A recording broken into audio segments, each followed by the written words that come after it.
Hello అందరికీ. మనం పూజ చేసుకుంటాం కదా. పూజ చేసుకునేటప్పుడు చాలామంది వాళ్ళకి వచ్చిన శ్లోకాలు కొన్ని పాడుకుంటారు. అలాగే నేను ఏదన్నా పూజ చేసుకునేటప్పుడు తప్పకుండా నాకు నచ్చిన శ్లోకాలు కొన్ని పాడుకుంటాను. ఏవైతే పాడుకుంటామో ఇప్పుడు నేను ఏవైతే పాడబోతున్నానో అవి నార్మల్గా కూడా మనం స్తుతులలాగా ఎప్పుడన్నా శ్లోకాల్లాగా మనసులో తలుచుకుంటూ కూడా ఉండొచ్చు, ధ్యానం చేయొచ్చు. సో అలాంటివి ఈరోజు నేను పాడతాను, వినండి. ఫస్ట్ అయితే ప్రార్థనా శ్లోకాల్లో శుక్లాంబరధరం స్టార్ట్ చేసుకుంటాను. శుక్లాంబరధరం విష్ణుం శశివర్ణం చతుర్భుజం ప్రసన్నవదనం ధ్యాయే సర్వవిఘ్నోపశాంతయే అగజానన పద్మార్కం గజానన మహర్నిశం అనేకదంతం భక్తానాం ఏకదంతముపాస్మహే.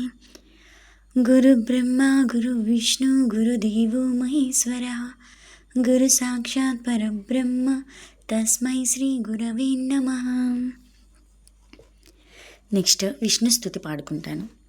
శాంతాకారం భుజగశయనం పద్మనాభం సురేశం విశ్వాకారం గగన సదృశం మేఘవర్ణం శుభాంగం లక్ష్మీకాంతం కమలనయనం యోగి హృద్యానగమ్యం వందే విష్ణుం భవభయహరం సర్వలోకైకనాథం. తరువాత శ్రీదేవి స్తుతి పాడుకుంటాను. లక్ష్మీ క్షీరసముద్ర రాజతనయాం శ్రీరంగదామేశ్వరీం దాసీభూత సమస్త దేవవనితాం లోకైకదీపాంకురాం శ్రీమన్మందకటాక్షలబ్ధవిభవ బ్రహ్మేంద్ర గంగాధరాం త్వాం త్రైలోక్యకుటుంబినీం సరసిజాం వందే ముకుందప్రియం. సిద్ధలక్ష్మీ మోక్షలక్ష్మీ జయలక్ష్మీ సరస్వతీ శ్రీలక్ష్మీ వరలక్ష్మీం చ ప్రసన్న మమ సర్వదా పరాంకుశోపాసమభూతిముద్రాం కరైర్వహంतीं కమలాసనస్తాం బాలార్కకోటిప్రతిభాం త్రినేత్రం భజేహం మంబాం జగదీశ్వరీం తాం. సర్వమంగళమాంగళ్యే శివే సర్వార్థసాధికే శరణ్యే త్రయంబకే దేవి నారాయణీ నమోస్తుతే శ్రీ మహాలక్ష్మీయై నమః. తరువాత శివస్తుతి పాడుకుంటాను. వందే శంభుముమాపతిం సురగురుం వందే జగత్కారణం వందే పన్నగభూషణం మృగధరం వందే పశూనాం పతిం వందే సూర్యశశాంకవహ్నినయనం వందే ముకుందప్రియం వందే భక్తజనాశ్రయం చ వరదం వందే శివం శంకరం. తరువాత తులసి స్తుతి పాడుకుంటాను. నమః తులసి సర్వజ్ఞే పురుషోత్తమవల్లభే పాహి మాం సర్వపాపేభ్య సర్వసంపత్ప్రదాయిని యన్మూలే సర్వతీర్థాని యన్మధ్యే సర్వదేవతా యదగ్రే సర్వవేదాచ్చ తులసి త్వాం నమామ్యహం. తర్వాత గాయత్రీ మంత్రం. ఓం భూర్భువస్వః తత్సవితర్వరేణ్యం భర్గో దేవస్య ధీమహి ధియో యో నః ప్రచోదయాత్. తర్వాత లలితాస్తుతి. శ్రీచక్రరాజనిలయా శ్రీమత్త్రిపురసుందరీం శ్రీ శివాశివశక్త్యైక్యరూపిణీ లలితాంబికాం.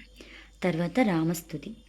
ఆపదామపహర్తారాం దాతారాం సర్వసంపదాం లోకాభిరామం శ్రీరామం భూయో భూయో నమామ్యహం. తరువాత కృష్ణస్తుతి.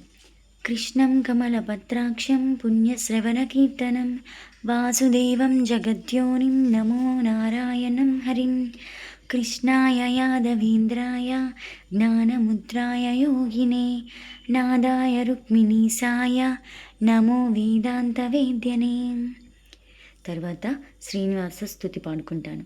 కళ్యాణాద్భుతగాత్రాయ కామితార్థప్రదాయినే శ్రీమద్వేంకటనాథాయ శ్రీనివాసాయ తే నమః. శ్రీలక్ష్మీ పద్మావతీ సమేత శ్రీ వెంకటేశ్వర స్వామినే నమః. ఏడుకొండలవాడ వెంకటరమణ గోవింద గోవింద. తర్వాత ఆంజనేయ స్తుతి. మనోజవం మారుతతుల్యవేగం జితేంద్రియం బుద్ధిమతాం వరిష్టం వాతాత్మజం వానరయూధముఖ్యం శ్రీరామదూతం శిరసా నమామి. తర్వాత విష్ణు సహస్రనామ పారాయణం ప్రారంభం. అసతో మా సద్గమయ తమసో మా జ్యోతిర్గమయ మృత్యోర్మామృతంగమయ. ఓం శాంతి శాంతి శాంతి. సర్వే జనా సుఖినో భవంతు లోకా సమస్తా సుఖినో భవంతు. ఓం శాంతి శాంతి శాంతి. ఇవన్నీ ఆర్డర్లో పాడాలి, ఆర్డర్లో చేయాలని నాకైతే తెలీదు. నాకు తెలిసిన విధంగా, నాకు నచ్చిన విధంగా శ్లోకాలన్నింటినీ, ఆ స్థుతులన్నింటినీ కూడా నేను పూజించే విధానంలో ఆ దేవుడికైతే సమర్పించాలనుకుంటాను. కాబట్టి నాకు తెలిసిన ఆర్డర్లో, నాకు తెలిసిన విధంగా నేను పూజించుకుంటాను. కాబట్టి ఎవరు కూడా అలా పాడకూడదు, ఇలా పాడాలి అని చెప్పొద్దు. ఎందుకంటే నాకు తెలియదు, తెలిసిన విధంగానే నేనైతే పూజించుకుంటాను. అదేవిధంగా చాలామంది చెప్తూ ఉంటారు, అన్నీ మనం ఏ విధంగా చేసినా కూడా పూజా విధానము దేవుడు అలాంటి వాటిని మెచ్చడు. ఏదైతే తెలిసి తెలియక మనం చేస్తూ ఉంటామో ఆ పూజనైతే దేవుడు కన్సిడర్ చేస్తారు. తెలిసి తెలియని పూజని, వచ్చిరాని పూజని ఆయన అక్కడే ఉండి చూస్తూ ఉంటాడు వారిని అని చెప్పేసి చెప్తూ ఉంటారు. నేను అవన్నీ విన్నాను. నేనైతే నాకు తెలియనివి తెలుసుకుంటాను, కానీ అలాంటిది ఏం లేదు, తెలుసుకోవద్దు అని తెలుసుకుంటాను. కానీ నాకు నచ్చిన విధంగా నాకు వచ్చిన కొన్ని శ్లోకాలనైతే నేను ఆ దేవుడికి తప్పకుండా నాకు వచ్చిన రీతిలో పాడి ఆయనకైతే అంకితం చేయాలి. నా పూజా విధానంలో అది కూడా ఒక భాగంగా ఉండాలి అని నేను అనుకుంటాను. కాబట్టి నా పూజా విధానం అయితే ఇలా ఉంటుంది. ఇలా ఈ శ్లోకాలన్నిటితో నేను పూజ చేసుకుంటాను. అదే మీకు కూడా తెలియచేయాలనుకున్నాను.